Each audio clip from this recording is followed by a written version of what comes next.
Anger is not strength. The Buddhist truth about your temper.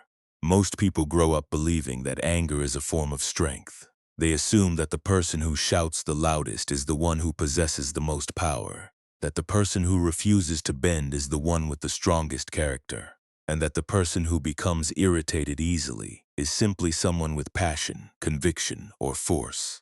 But Buddhism turns that assumption upside down. What looks like strength is often only tension. What looks like power is often only dependence. What looks like certainty is often only fear wearing armor. Anger does not prove that you are stable. It proves that something in you can be shaken.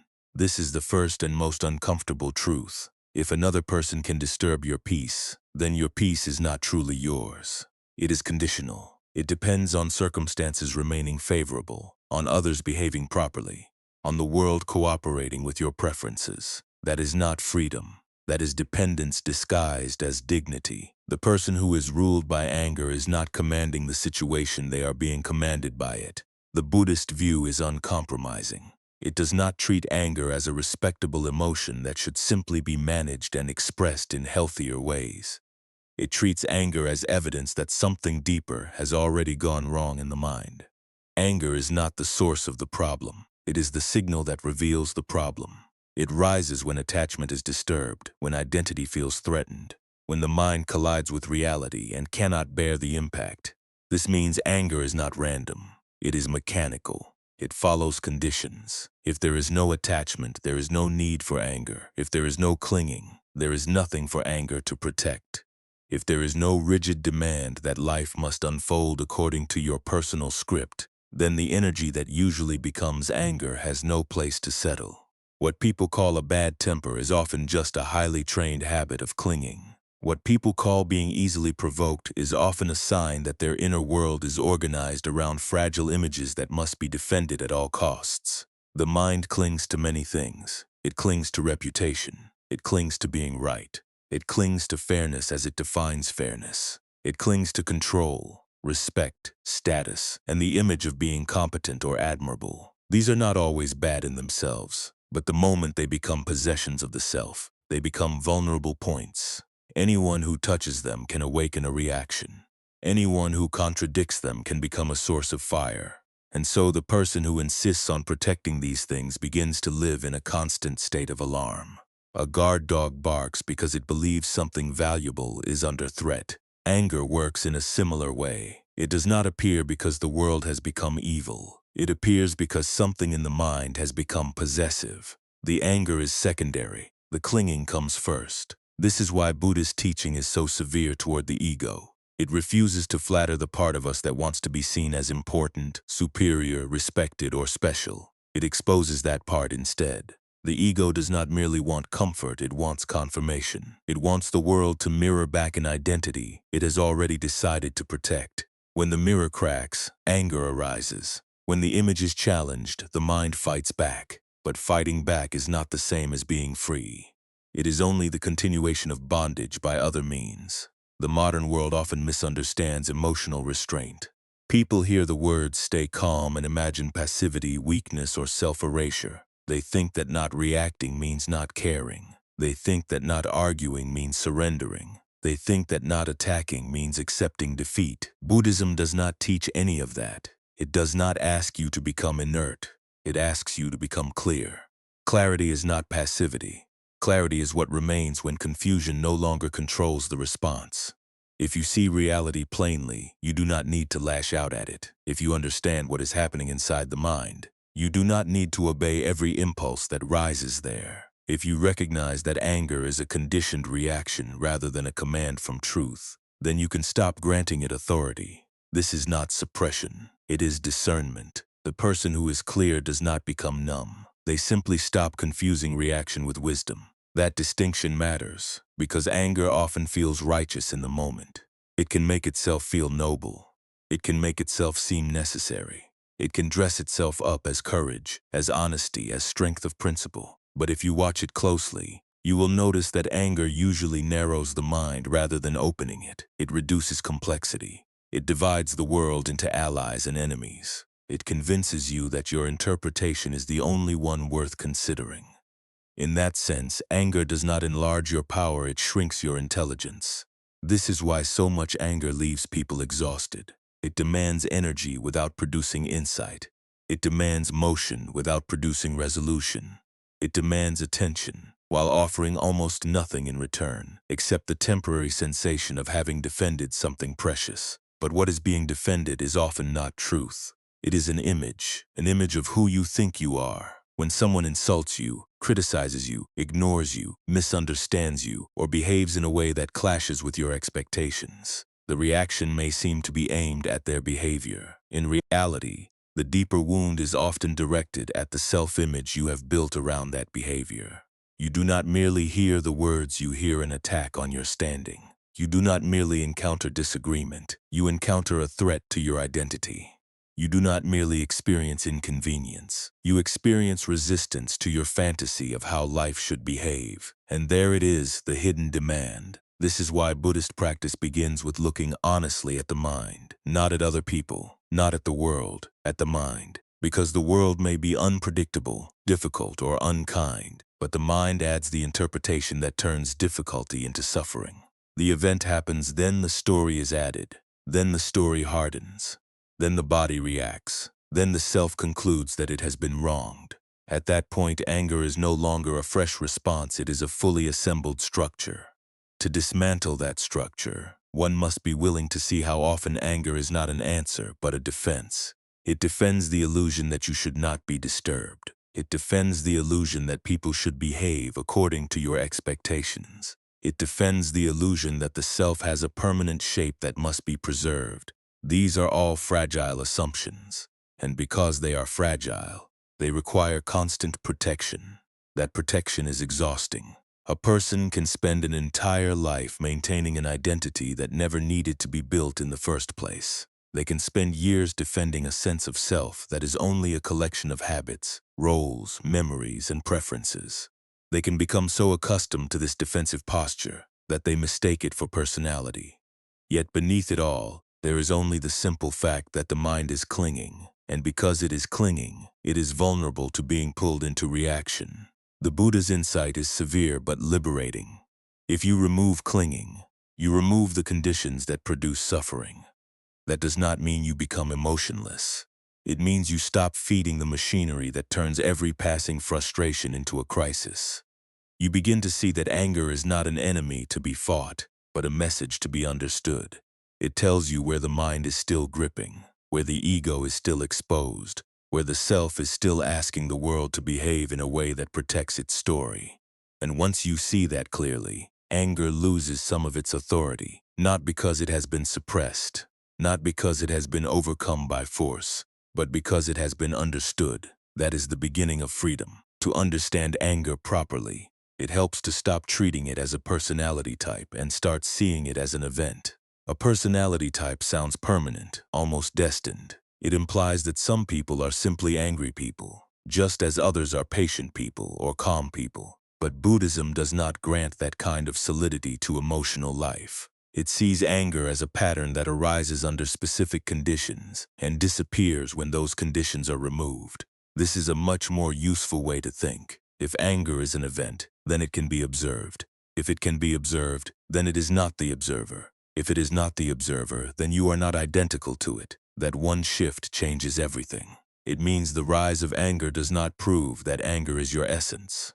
It only proves that a certain condition has been activated in the mind and body. Most people never make this distinction. They feel the heat, the tension, the urge to strike back, and then they say, "This is who I am." But that conclusion is too fast. The fact that a storm passes through the sky does not make the sky the storm. The sky remains. The weather changes. The mistake is identifying with what moves instead of recognizing what notices movement. This is what mindfulness restores.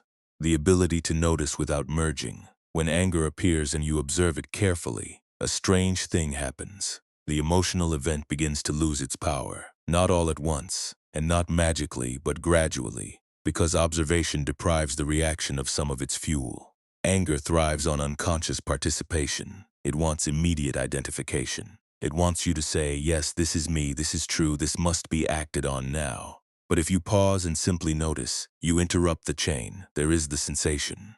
There is the breath. There is the pulse. There is the tightening in the throat or the jaw. There is the story. There is the impulse to speak. And there, in that small gap, something larger than anger becomes visible. That gap is awareness. Awareness is not emotional in the way anger is emotional. It does not flare up. It does not demand victory. It does not need to be validated. It simply knows. And because it knows, it does not need to panic. It can remain still while the reaction burns itself out. This stillness is not indifference. It is intimate knowledge without entanglement.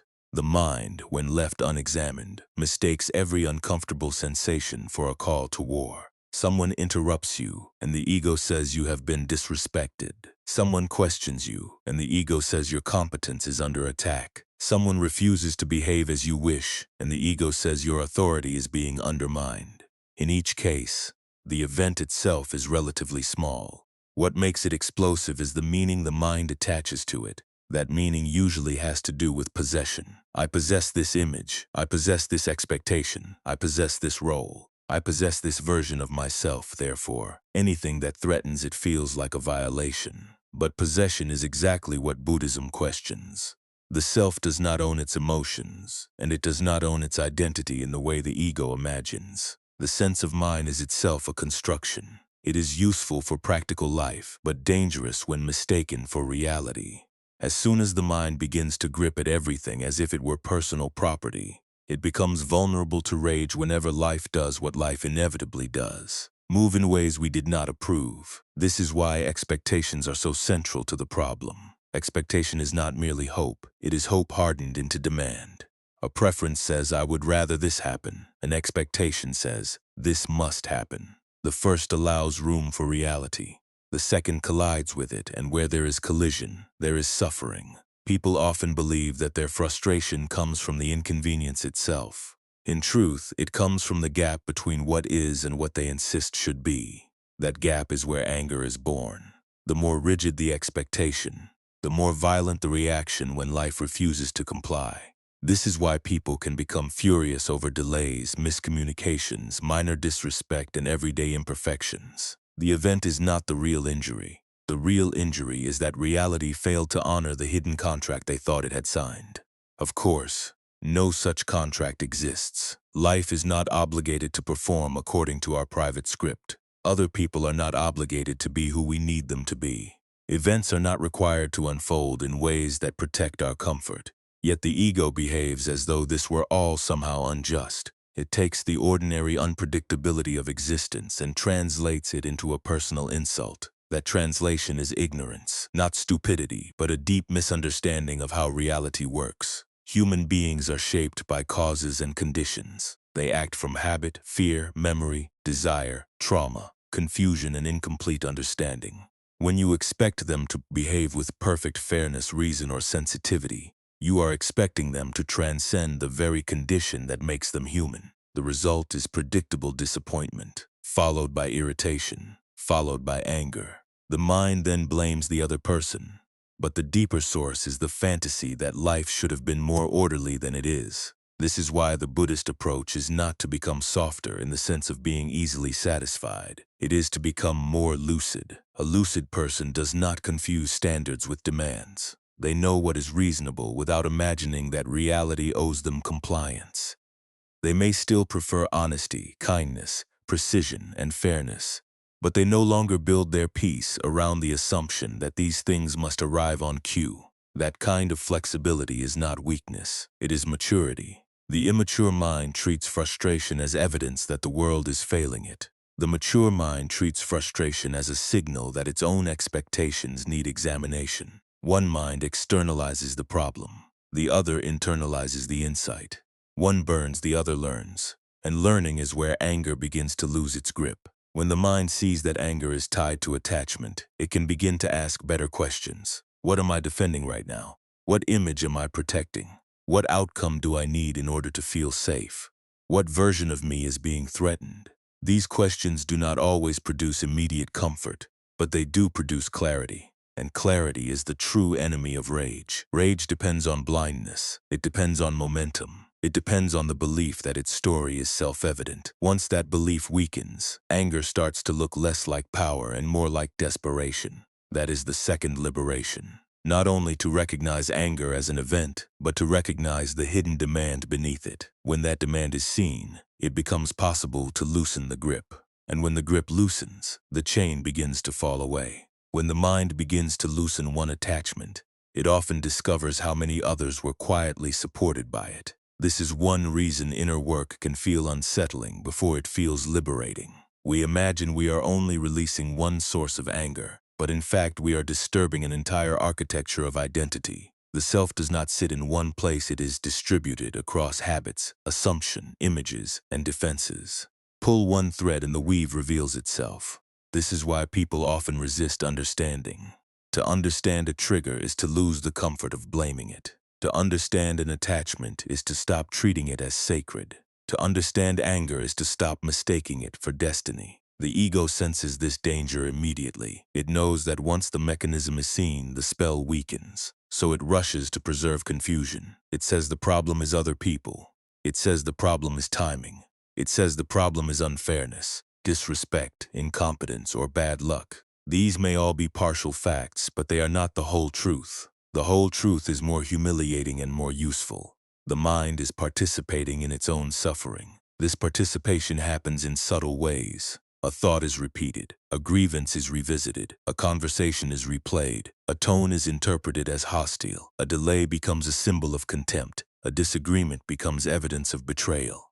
The event itself is over, but the mind keeps feeding it meaning. In doing so, it prevents the wound from closing. It keeps the tension alive because tension has become familiar, and familiarity often masquerades as truth. A person may even come to prefer the structure of anger because it gives them a sense of coherence. It offers a narrative, it offers a role, it offers an identity that feels active, important, and morally justified. To let go of anger can therefore feel like a loss of self, even when that self was only a prison. This is the great deception. The cage can feel like a personality. The chain can feel like character. The burden can feel like strength. Buddhism refuses to honor that deception. It says that what you cling to is exactly what binds you, not because attachment is evil, but because attachment is unstable. Anything you must constantly defend will also constantly threaten you. Anything you call mine becomes a point of vulnerability. Anything you identify with becomes a place where pain can enter.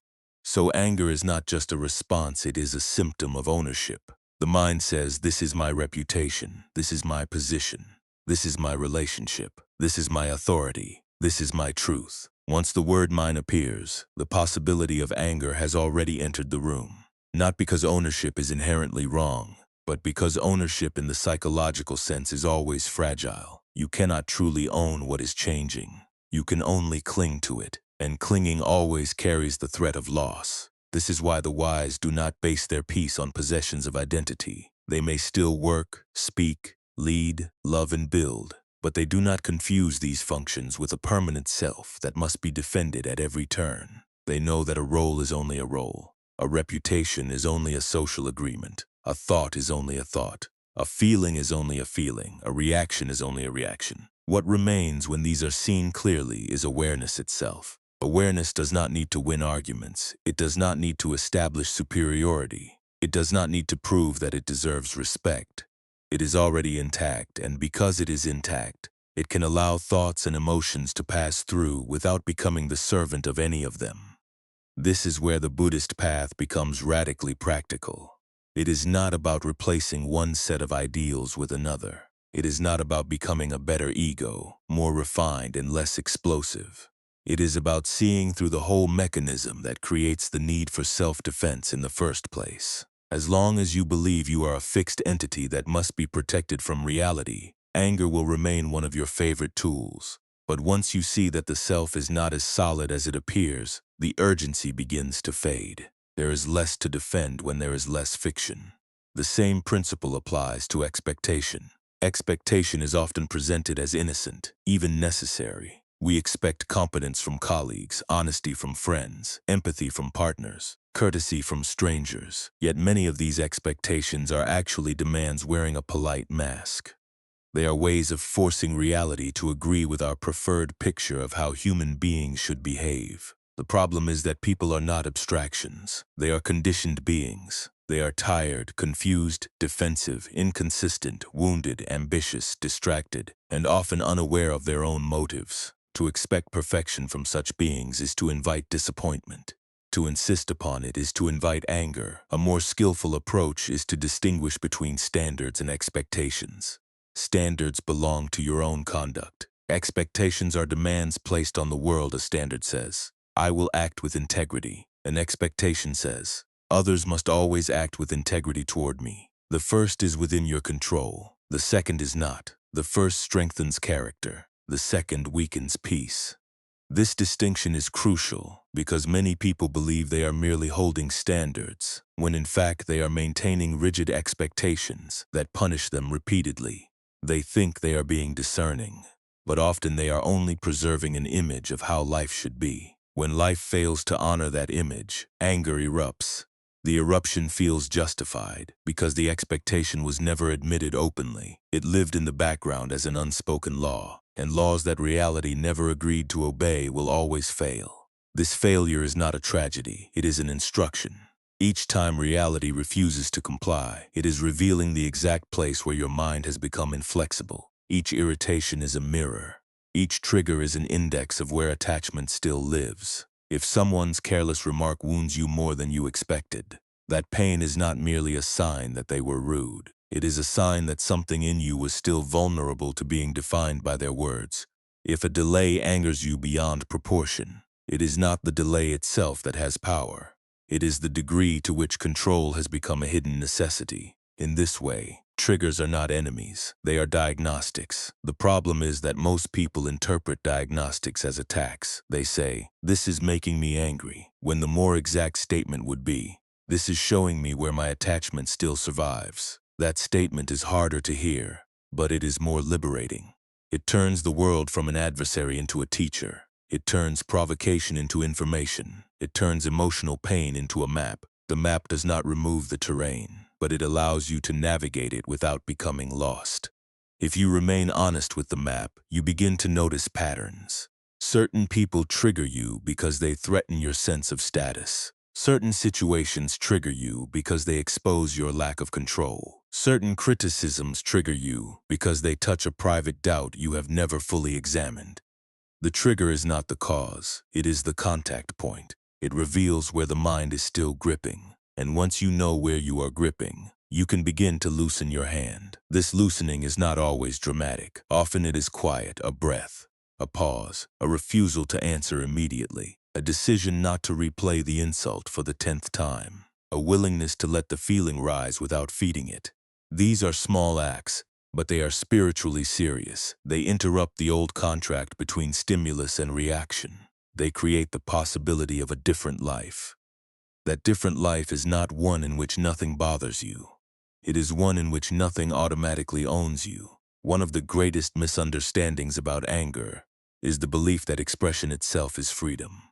People are often told that they should let it out, that suppressing anger is unhealthy, and that true authenticity means speaking whatever is felt the moment it is felt. There is a grain of truth in that advice, but it is incomplete enough to become dangerous. Expression without understanding is not freedom. It is often just another form of compulsion. A person can express anger vividly and still remain completely enslaved by it. The deeper question is not whether emotion is expressed, but whether it has been seen clearly before it is allowed to govern speech and action. An unexamined reaction spoken aloud is not truth in its purest form. It is only raw immediacy. It may be honest in the narrow sense that the speaker truly feels it, but feeling something intensely does not automatically make it wise, fair, or skillful. This is where Buddhism becomes severe in a way modern culture often resists. It asks not simply, "What do you feel?" but "What is the state of mind from which you are speaking?" That question exposes the difference between awareness and impulse. One can be aware of anger without obeying it. One can acknowledge frustration without weaponizing it. One can be honest without being destructive. That kind of discipline is rare because it requires a person to remain present inside discomfort rather than escape into expression. The impulse to discharge emotion immediately is often linked to the desire to regain power. The mind feels disturbed, and so it wants to act quickly to restore balance. But what it calls restoration is sometimes only escalation. It is the attempt to relieve internal pressure by making the outside world carry the burden. This may create temporary relief, but it almost never creates peace. More often, it deepens conflict and leaves behind regret, damaged trust, or a reinforced habit of reactivity. The wise person is not the one who never feels heat. The wise person is the one who does not confuse heat with command. There is a difference between having an emotion and being governed by it. This distinction is central to inner freedom. If anger is simply a condition arising in consciousness, then it can be witnessed. If it can be witnessed, it can be held. If it can be held, then it need not automatically spread. The moment you stop identifying with it, its authority weakens. This is why the image of the storm in the sky is so useful. A storm can be violent, loud, and disruptive, but it does not define the sky. The sky contains it without becoming it. Likewise, awareness contains anger without becoming anger. The feeling rises and moves, but the field in which it rises remains open. To live from that openness is to live without the constant burden of self-justification. You no longer need to announce your pain in order to prove its legitimacy. You no longer need to dramatize your displeasure in order to confirm your importance. You no longer need to convert every irritation into a declaration of identity. The world can disappoint you without requiring that you become a prisoner of that disappointment. This does not mean becoming cold. It means becoming less reactive and more exact. A person who is clear can still say no. They can still set boundaries. They can still correct harm. They can still confront what must be confronted. But they do so from a place that is not possessed by rage. Their speech is not a reflexive discharge, it is chosen. That difference changes everything. The words may be firm, but they are not poisoned by the need to dominate. The action may be strong, but it is not fueled by panic.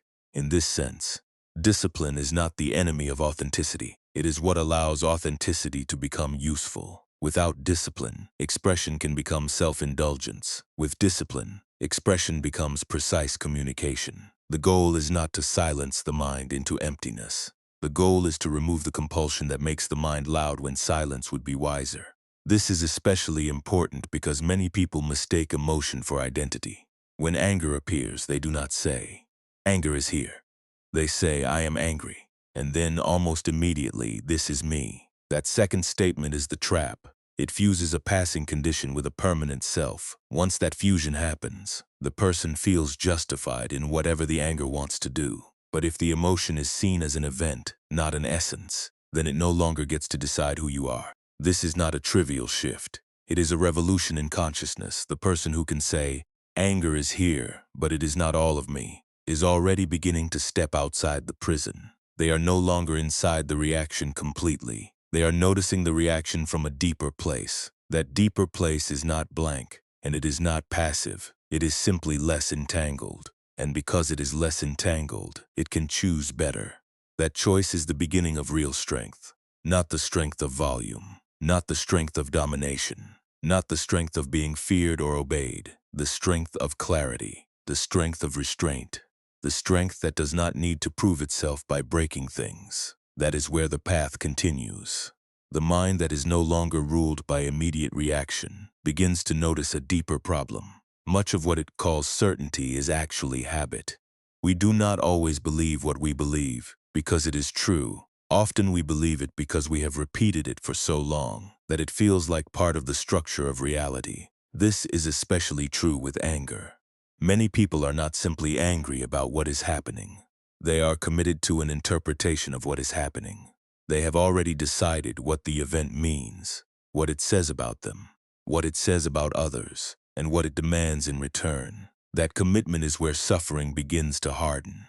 A person may say they are offended because someone was rude, but the deeper force may be the need to preserve a cherished image of being respected. Another person may say they are furious because something was unfair. But underneath that may be the deeper need to remain in control of a story in which life is supposed to reward them for being reasonable.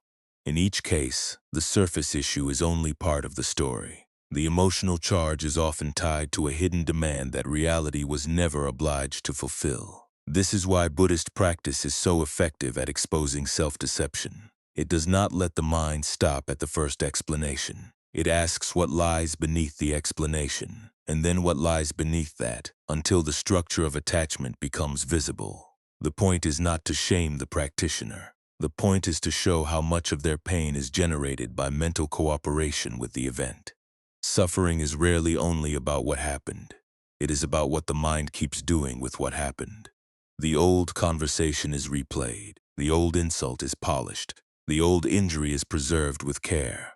A person may tell themselves they are simply remembering, but remembering can become a form of loyalty to pain. The mind may continue returning to the wound, because the wound has become a source of identity. It is no longer only a hurt, it is also proof. Proof that one was wronged. Proof that one was misunderstood. Proof that one was not given what one deserved. Proof that one is justified in remaining armed. This is why resentment is such a dangerous companion. It feels intelligent because it keeps score. It feels morally serious because it remembers. But its memory is selective, and its seriousness is often only a disguise for attachment. Resentment is anger that has learned to wear the costume of patience. It does not explode immediately. It stores, it waits, it revisits, it rehearses. And in that rehearsal, it keeps the inner fire alive long after the original event has passed. To see this clearly is to begin the work of disarmament. The question is not whether pain happened. Pain happens. People are hurt. Words land badly. Situations unfold in ways that are ugly, disappointing, or cruel. None of that needs to be denied. The real question is whether the mind will continue to build a self around the hurt. Will it keep returning to the event in order to sustain a narrative of victimhood? Will it convert injury into identity? Will it protect the wound because the wound has become a pillar of the self? If the answer is yes, then anger will continue to find a home there. This is why the Buddhist path does not merely seek calm.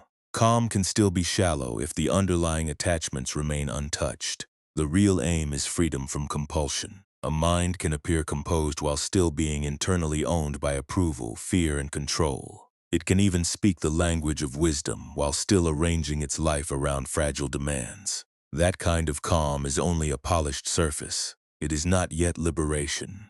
Liberation begins when the mind notices that it does not need to keep rehearsing its injury. It does not need to keep polishing the grievance. It does not need to keep the wound alive in order to remain real. The moment this is seen, a different kind of space appears. There is room to breathe before the story resumes. There is room to ask whether the anger is protecting truth or just protecting self-image. There is room to recognize that much of what feels personal is only the ego trying to preserve coherence. And once coherence is seen as a habit rather than a necessity, the whole structure begins to loosen. At that point, anger still may arise, but it begins to look less like a commanding force and more like an old reflex that has not yet realized it has been outdated. The mind can watch it appear. It can feel its pressure without immediately obeying it. It can notice that the emotion wants to recruit memory, language, and posture into a single unified defense. And then, if awareness is strong enough, it can simply decline the recruitment.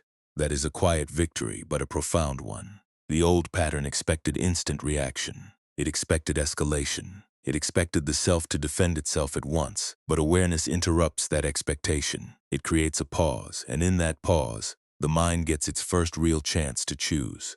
One of the most misunderstood forms of strength is silence. In ordinary life, silence is often mistaken for weakness, fear, indecision, or passivity. People tend to assume that if you do not answer immediately, you are conceding ground. If you do not retaliate, you are lacking conviction. If you do not fill the air with explanation or accusation, you are somehow absent from the conflict.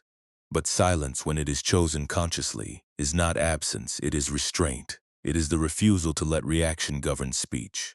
The reactive mind wants noise because noise gives it momentum. Once the words start flowing, the body follows. The heart rate rises, the face changes, the tone hardens, and the entire system is pulled into the drama.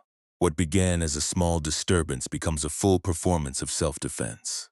Silence interrupts that sequence. It stops the reaction from finding a mouth. It prevents emotion from becoming a weapon before it has been understood. This is not avoidance in the cowardly sense. It is discipline. A person who can remain silent in the presence of provocation is not necessarily afraid. More often, they are refusing to reward the provocation with energy. They understand that some conflicts feed on response. They understand that many arguments are not searches for truth, but tests of control. If you react automatically, you enter the other person's frame. If you stay silent, you remain in your own. That difference can change the entire structure of the encounter. Silence also restores dignity to the inner life. It gives the mind room to slow down and see what is actually happening before it commits to action. This is crucial because anger often thrives in speed. It depends on immediacy. It wants the body to move before wisdom has time to arrive. Silence creates delay, and delay is sometimes the doorway to freedom. In that delay, you can notice whether the urge to speak is truly necessary or merely habitual. You can ask whether the words that want to come out are meant to clarify or merely to wound. You can ask whether the desire to answer comes from principle or from the need to protect an image. These questions are easier to answer when the mouth has not already sprinted ahead of the mind. Of course, silence is not always the correct response. There are times when speech is necessary, when boundaries must be stated, when harm must be addressed, when truth must be spoken plainly. But even then, the quality of the speech matters. Speech born from inner steadiness is very different from speech born from irritation. The first can correct without poisoning. The second often leaves residue even when it is factually right. That is why silence is valuable even when it is temporary. It creates space for speech to become intentional rather than reflexive. It gives the mind time to remember that the goal is not to win a moment, but to remain free within it. The world rewards people who react quickly, but it respects people who are not owned by reaction. Quickness may look impressive, but composure is harder to manipulate. The reactive person can be dragged into endless cycles of defense and counterattack. The silent person, if they are truly anchored, cannot be easily pulled off center. They are not silent because they have nothing to say. They are silent because they are not willing to sacrifice clarity for immediacy. And that refusal is powerful. Silence also exposes how much of anger is social performance. Many people become louder not because they are more certain, but because they fear being overlooked. They raise their voice to secure position. They speak sharply to establish dominance. They insist, interrupt, or condemn, because being heard matters to them more than being clear. Once silence enters the scene, that performance loses its stage. The mind begins to ask whether it is really defending truth or merely defending presence. This question can be unsettling, but it is necessary. The silence of awareness is not empty. It is full of observation. It notices the tremor before it becomes speech. It notices the demand before it becomes accusation. It notices the swelling ego before it becomes drama. And because it notices, it no longer has to obey. That is why silence is not only restraint in the external world, it is also restraint in the internal one. The mind stops narrating itself so aggressively. It stops repeating the same grievance merely to keep it alive. It stops talking itself into resentment. In the quiet, the machinery slows. What seemed urgent begins to look optional. That change is not trivial. It is the beginning of freedom from the compulsion to respond to every provocation as though it were a threat to existence. When silence becomes natural, anger loses one of its most reliable pathways into action. It still may arise, but it no longer gets to claim the body immediately. It must wait, and in waiting, it often weakens. The mind learns that not every pressure requires release, and not every insult deserves a performance. That is how inner sovereignty begins to emerge. Compassion is often misunderstood because it is imagined as softness without strength, kindness without clarity, or sympathy without discernment. People assume that to be compassionate is to excuse bad behavior, or to lower one's standards in the name of being nice. But true compassion, in the Buddhist sense, is much more exacting than that. It is not sentimental, it is perceptive. Compassion sees what anger cannot, that the person causing harm is usually operating from confusion, fear, or pain of their own. This does not make the harm acceptable. It does not erase responsibility. It simply removes the fantasy that cruelty arises from some absolute villainy detached from conditions. The harmful person is not a demon in the abstract. They are a conditioned being acting out of their conditioning. Seeing this clearly changes everything. When anger imagines an enemy, it simplifies the world into a moral stage. There is the good self and the bad other. There is the injured party and the offender. There is the noble responder and the corrupt aggressor. This clarity feels satisfying because it organizes emotion into a story. But it is often a false clarity because it leaves no room for the complexity of human suffering. Compassion widens the frame. It asks what forces shaped this person, what wounds they carry, what fears govern their behavior, what blind habits are driving them. It does not do this to excuse them, but to see them accurately. And the more accurately you see another person, the less room there is for hatred to flourish. Hatred requires a simplified image.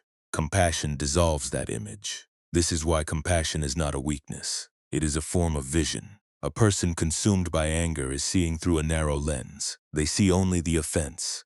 They see only the insult. They see only the threat. Compassion sees the machinery beneath the surface. It sees that the other person is also trapped in a web of causes and conditions, just as you are. It sees suffering not as a personal insult but as a human pattern. That recognition does not make you passive. In fact, it can make you more capable of acting wisely. When you stop treating the other person as a monster, you stop reacting from panic. You can respond with proportion. You can set boundaries without hatred. You can reject harm without becoming consumed by the need to punish. This is a far more stable and effective form of strength than rage. The ego resists compassion because compassion threatens its preferred narrative. The ego wants to be right, and to be right often requires the other person to be wrong in a way that makes them smaller, uglier, or more deserving of contempt. Compassion refuses this simplification. It says that the other person may be mistaken, but they are not reducible to their mistake. They may be harmful, but they are not outside the realm of causes and suffering. They may need to be confronted, but they do not need to be hated in order to be understood. This is difficult because anger can feel clean while compassion can feel risky. Anger gives the illusion of protection, it says. If you feel contempt, you cannot be hurt, but that is false. Contempt is itself a wound in motion. Compassion, by contrast, exposes vulnerability because it removes the armor of dehumanization. Yet that vulnerability is precisely what makes it freeing. Once you no longer need to harden your heart in order to survive, you are no longer dependent on resentment to feel safe. The result is not weakness but clarity. A compassionate person can look directly at the behavior that others use to provoke them and remain unpoisoned by it. They may disapprove of it. They may refuse it.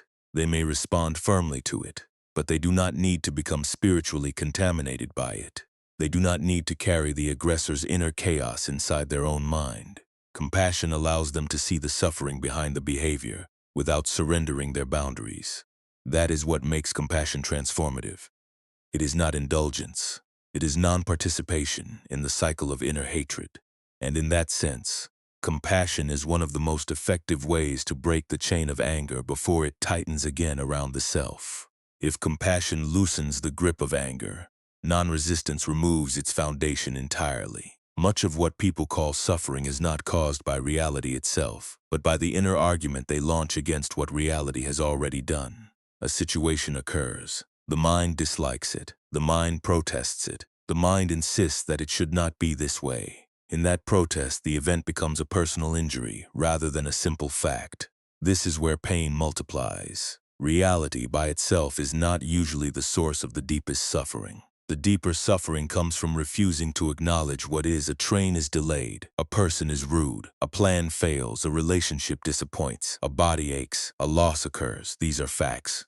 But the mind, instead of meeting the fact, often begins a campaign of resistance. It argues, resents, fantasizes, compares, and blames. It wishes the moment had been different. It wishes the world had obeyed. It wishes the universe had granted an exception. That wish is understandable, but it is also futile. The Buddha's teaching here is severe because it refuses to comfort the fantasy that arguing with reality could ever restore peace. Reality does not soften because we are upset with it. It does not reverse itself because we dislike its shape. It does not pause to accommodate our private idea of fairness. When we resist what is already true, we are not changing the world. We are only generating more friction inside ourselves. This is why non-resistance is so liberating. It does not mean approval. It does not mean passivity. It does not mean pretending that pain is pleasant or injustice is acceptable. It means recognizing the difference between what is happening and what you wish were happening. Once that difference is seen clearly, the unnecessary suffering begins to fall away. A person can face a difficult event without adding the extra burden of this should not be. They can acknowledge the fact, assess the situation, and respond intelligently. That is very different from collapse. In fact, it is the condition for effective action. You cannot respond well to reality while secretly arguing with it. Resistance consumes the very clarity that would be needed to respond wisely. This is true in small matters and large ones alike. When the mind argues with a traffic jam, a misunderstanding, a missed opportunity, or an unkind remark, it behaves as though friction itself were a personal violation. But friction is simply part of existence. There is no path through life without it. The question is whether friction will be transformed into fury or into understanding. That choice determines a great deal. Once the mind stops insisting that life must cooperate with its preferences, a surprising amount of energy becomes available. The energy that once went into complaint can be used for action. The energy that once went into resentment can be used for insight. The energy that once went into demanding a different past can be used to engage the present more effectively. This is why acceptance is not defeat. It is the end of wasted energy. The person who accepts reality sees more clearly because they are no longer trying to distort the facts to preserve comfort. They are willing to admit what happened.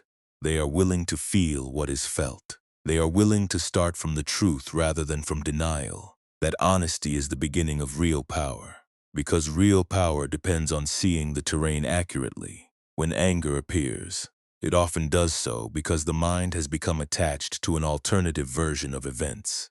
The actual event is no longer enough. The mind wants the event to have been different. That longing becomes a hidden insult to reality. The insult then rebounds inward, creating tension, bitterness, and agitation. The mind feels wrong not only by the event but by the event's refusal to match its wish. Non-resistance cuts that cycle off at the root. It says, "This is what has happened. This is what is present. This is where I begin." That statement is not surrender to despair. It is the point at which wisdom can finally begin. You cannot solve a problem clearly while arguing that the problem should not exist. You must first see it as it is. Only then can you move. Only then can you choose. Only then can you act without adding layers of unnecessary suffering. There is a quiet dignity in this. It is the dignity of not being humiliated by reality. It is the dignity of not collapsing when the world refuses to match your preferences. It is the dignity of being able to say, "This is not what I wanted, but it is what is here." That sentence can feel painful, but it is also freeing. It removes the fantasy that peace depends on perfect conditions. It reveals that peace can coexist with difficulty when resistance has been surrendered. This is why non-resistance is not laziness. It is not a passive drift into apathy. It is a disciplined refusal to make war with existence itself. Once that war ends, anger loses one of its deepest sources of power. Even after a person begins to understand anger, the ego is capable of adapting in a way that makes the path more subtle. It can even transform spiritual insight into another form of identity. A person who has learned that anger is destructive may become proud of their calmness. They may begin to see themselves as unusually composed, unusually aware, unusually evolved. The old identity of the angry self is replaced by a new identity. The peaceful self, the conscious self, the one who has transcended ordinary weakness. This is one of the final traps. The ego is not defeated merely because it becomes quieter. It can survive inside refinement just as easily as inside aggression. It can stop shouting and start admiring itself. It can trade rage for self-congratulation. It can turn non-reactivity into performance and call it awakening. Then the person no longer defends their anger, but they defend their serenity. They become attached not to hostility, but to the image of being above hostility. And that image is just as fragile. If the calm person loses their temper, the shame may be even greater than before, because now the failure is not simply emotional, it is ideological. The person did not just react, they betrayed the identity they had built around not reacting. This is how spiritual pride forms. It takes a genuine insight and hardens it into a statue of the self. Buddhism does not support that statue. It breaks it. The goal is not to become the calm one in the sense of acquiring a permanent persona. The goal is to see that calmness, irritation, fear, and rage are all temporary conditions. They arise and pass. They do not define the whole of what you are. If you make calmness into a self-image, you are back where you started, only dressed differently. True freedom is more modest and more radical than that. It is the freedom of not needing to be a certain kind of person in order to feel secure. It is the freedom of allowing experience to arise without converting it into a monument. It is the freedom of no longer saying, "This is who I am," every time a pattern shows itself. The person who has begun to understand this no longer uses spirituality as a mirror. They do not need to be seen as wise. They do not need to appear unbothered. They do not need to prove that they have outgrown ordinary human frailty. In fact, the more serious their insight becomes, the less interested they are in presenting themselves as special. They know that the need to appear advanced is itself a chain, and once that chain is seen, it can be loosened too. This is important because many people who leave behind obvious anger still remain trapped in subtler forms of attachment. They no longer explode, but they still compare. They no longer shout, but they still judge. They no longer fight loudly, but they still require admiration for being above it all. The form has changed, but the structure remains. The self still wants to be confirmed. It still wants to be upheld. It still wants to be protected from humiliation. The spiritual ego is especially dangerous because it disguises itself as virtue. It can look like humility while quietly feeding superiority. It can look like patience while secretly enjoying the sense of being more mature than others. It can look like detachment while still depending on a hidden audience. This is why the path is endless in one sense. Every time the mind thinks it has arrived, it reveals another attachment it was using to stand on. Every time the self declares victory, another version of the self is already forming. The work is not to reach a final identity. The work is to remain honest enough to notice when identity has reappeared. That honesty is more valuable than any performance of peace. It means you can say, with precision, there is irritation here, without turning that irritation into a confession of failure. You can say, there is pride here, without building a story around it. You can say, there is fear, there is grasping, there is resentment, and in saying so, you rob these states of some of their secrecy. What is seen clearly no longer dominates in the same way. This is what makes the path alive. It does not demand that you become a flawless statue. It asks only that you keep seeing. Seeing is enough to prevent many forms of bondage from becoming permanent again. At the heart of anger lies a final and stubborn illusion, the belief that the world must confirm you in order for you to be at peace. This is perhaps the deepest attachment of all. It is not only the need to be respected or appreciated, it is the need for existence to agree with the self's version of itself. People often do not realize how much of their inner life depends on confirmation.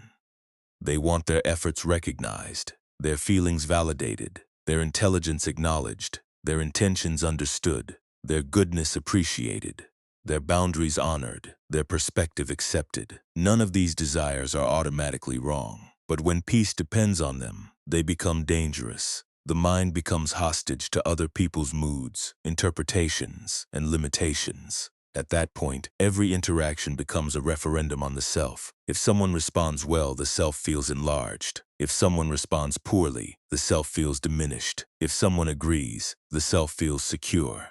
If someone disagrees, the self feels threatened. This is an exhausting way to live because it places the foundation of inner stability outside the body, outside the mind, and inside the unpredictable behavior of others. That is not peace, it is negotiation. And negotiation with reality never ends in satisfaction, because reality does not exist to confirm us. People do not exist to validate our identities. The world does not exist to uphold our preferred image of ourselves. It may do these things occasionally, but not reliably, and certainly not as a duty. The person who understands this stops expecting the environment to serve as a mirror of their worth. This does not mean they stop caring. It means they stop outsourcing their stability. That shift is crucial. The person who no longer needs confirmation becomes harder to manipulate and harder to destabilize. Criticism still arrives. but it does not automatically enter the center of identity. Praise still arrives, but it does not inflate the self into dependency. Disagreement still happens, but it does not trigger an existential emergency. The mind becomes less porous to disturbance because it is no longer built around constant external approval. This is the end of one kind of vulnerability. When the self no longer requires the world to behave in order to feel real, anger loses much of its function. It has less to defend. It has fewer openings. It finds fewer places where it can claim necessity. The mind may still prefer some outcomes over others, but preference is very different from dependence. Preference allows movement. Dependence creates suffering. The Buddha's wisdom is relentless here. As long as you need the world to confirm you, you will remain divided against it. As long as your peace depends on other people behaving correctly, you will continue to live in reaction. As long as your identity needs protection, anger will always be available as a guard. But when the need for confirmation begins to fall away, something remarkable becomes possible. The person can meet life without asking it to certify their value. They can participate without clinging. They can speak without begging to be understood. They can love without making love into possession. They can work without making outcome into identity. They can fail without being destroyed. They can succeed without being inflated. That is a kind of freedom that cannot be purchased through control. It comes from seeing clearly that the self has been demanding a service from the world that the world was never designed to provide. Once that demand is released, anger has less to feed on. There is no longer a constant need to defend an image against the endless unpredictability of life. What remains is something simpler, not perfection, not immunity, not a permanent state of bliss, just a mind that is less owned by the world and less eager to own it in return. A mind that can meet events without immediately becoming them. A mind that has stopped asking reality to do the impossible task of making the self feel whole. And when that demand ends, anger begins to lose its place. When anger begins to lose its place, the mind often discovers that what it called strength was actually strain. So much of human life is spent bracing against imagined impact. We prepare defenses before any real attack has occurred. We build opinions into walls, habits into shields, and preferences into territories that must be guarded. Then we call this tension maturity, discipline, or self-respect, but often it is only fear made habitual. The strange thing about this posture is that it feels normal precisely because it has lasted so long. The body learns the architecture of vigilance, the mind learns the rhythm of suspicion. The self learns to live as though it is always on the verge of being diminished. In that condition, anger becomes not an exception but a system. It appears whenever the system detects a threat, whether the threat is real or symbolic, large or small. This is why many people are surprised by their own reactions. They believe they are responding to the immediate event, but the reaction is carrying years of accumulated defense. A minor slight lands on top of old injuries. A simple disagreement touches a deeper fear of not mattering. A passing inconvenience awakens a hidden sense that life is not being fair. What seems sudden is often ancient. What seems personal is often repetitive. To see this clearly is humbling.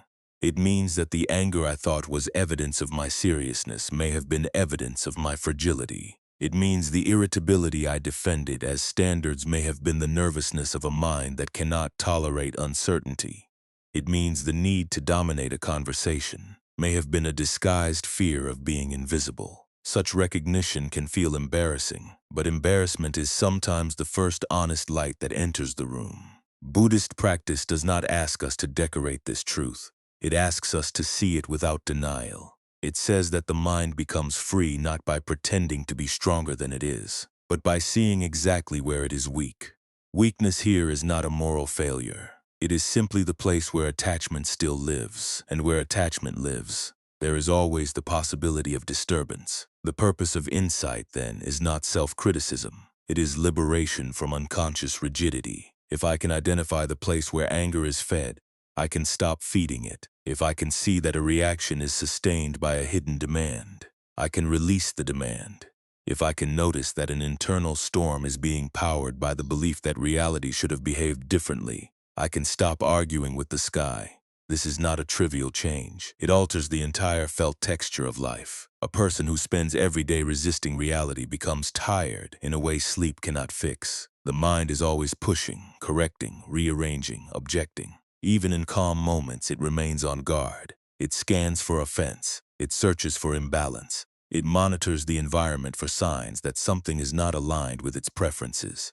Such a person may appear functional, even successful, while internally living in a state of ongoing strain. The alternative is not collapse. It is ease. Ease is what appears when the mind stops treating every mismatch as an emergency. Ease allows perception to widen. A delay is only a delay. A criticism is only a criticism. A disappointment is only a disappointment. These may still matter, but they do not automatically become attacks on the self. They do not have to be folded into a drama of humiliation, defeat, or injustice. This shift is subtle but decisive. The world still contains difficulty. People still fail us. Bodies still ache. Plans still break. Relationships still test us. But the suffering generated by our resistance can diminish sharply. We no longer add the second injury of insisting that reality has insulted us personally. That second injury is often the real prison. Once it loosens, the mind discovers a more spacious way of living. Instead of demanding that every event confirm its expectations, it begins to meet events as they come. Instead of measuring every moment against an ideal, it begins to work with what is present. Instead of reacting as though life were an adversary, it begins to participate as though life were a process. This does not remove discernment. In fact, it sharpens it. A mind no longer consumed by inner argument can see more clearly what needs to be done. It can distinguish between what can be changed and what must be accepted. It can act without panic, speak without poison, and choose without the urgent desperation that anger creates. This is the deeper power Buddhism points toward. Not the power to control everything, but the power to remain steady when control is impossible. That steadiness is not coldness. It is not indifference. It is a form of trust that comes from understanding the limits of the self and the nature of change. It says, I can meet this moment without forcing it to become something else first. That sentence contains enormous freedom. It means the self no longer needs reality to apologize before it can breathe. When that happens, the emotional landscape changes. The trigger still arrives, but it no longer automatically becomes a wound. The silence still remains, but now it feels less like withdrawal and more like presence. Compassion still remains, but now it is less effortful because the mind is not so busy assigning villains. Non-resistance still remains, but now it is less like surrender and more like intelligence. The person begins to inhabit life with less friction. Not because life has become easier, but because the mind has stopped manufacturing extra suffering around what is already difficult. That is the point at which anger starts to look unnecessary. There is another subtle barrier on the path that is easy to miss because it can disguise itself as progress. A person may stop exploding, stop arguing, stop outwardly reacting, and yet remain internally attached to the idea of being free from anger. In other words, they do not merely want peace. They want to own peace as proof of their development. They want to become someone who is beyond ordinary disturbance. They want emotional restraint to become part of their self-image. This is dangerous because the moment a state becomes an identity, it becomes vulnerable. If I decide that I am a calm person, then any sign of irritation becomes a threat not only to my composure but to my self-concept. The problem is no longer the emotion itself. The problem is the fear of being seen as someone who still has emotion. At that point, the ego has not dissolved. It has simply moved to higher ground. It now protects a refined image instead of a crude one. The spiritual self is often more difficult to notice because it sounds virtuous. It speaks of mindfulness, maturity, balance, and awareness. It may even be sincere, but sincerity alone does not remove attachment. A person can sincerely believe they have transcended anger, while secretly becoming attached to the idea that they are superior to those who have not. That superiority is just another form of clinging, another way the self makes itself heavy. True freedom requires something less glamorous but more real. The willingness to let go of every identity, including the identity of being liberated. This is why Buddhist teaching keeps returning to emptiness, impermanence, and non-self.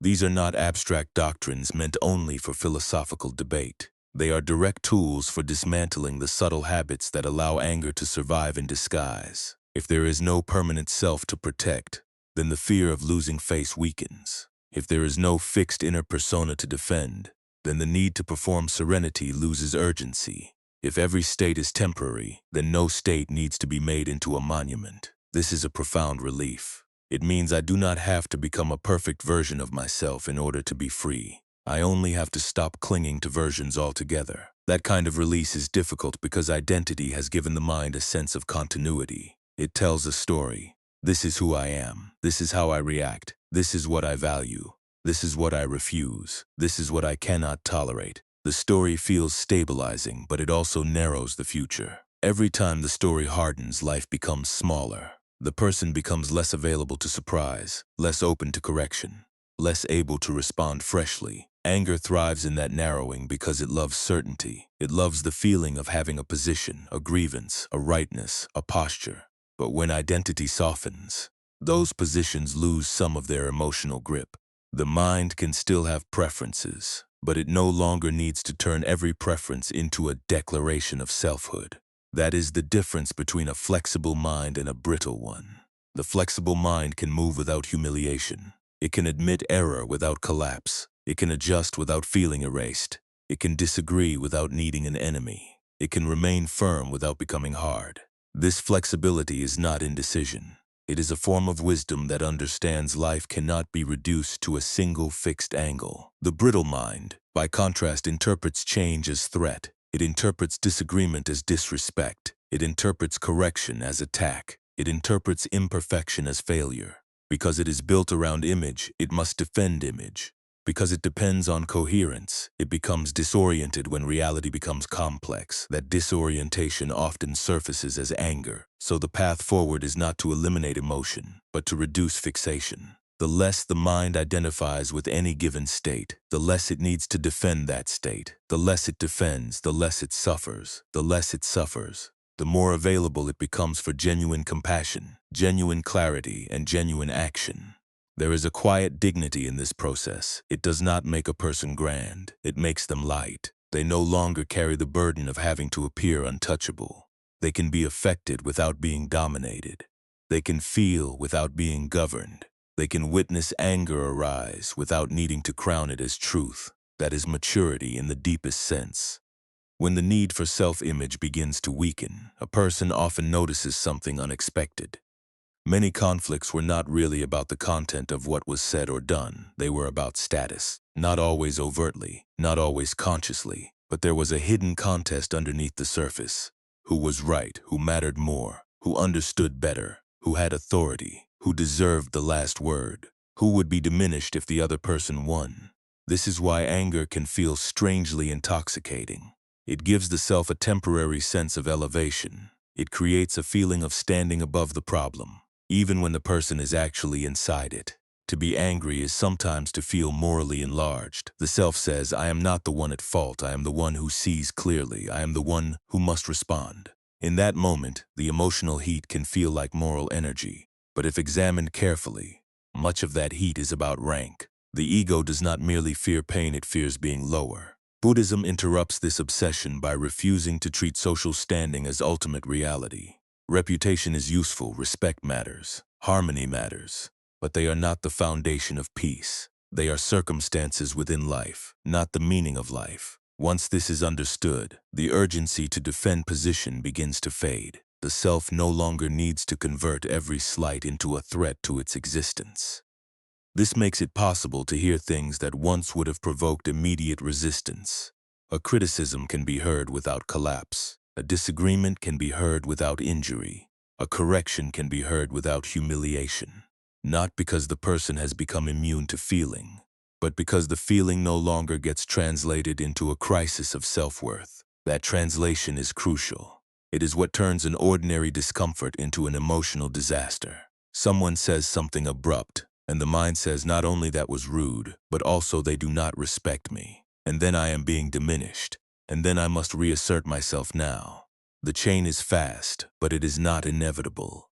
Awareness can interrupt it before the reaction becomes identity. That interruption is the work. When the chain is interrupted repeatedly, the mind begins to learn a different habit. It learns that not every offense is a defining event. It learns that not every slight requires a full response.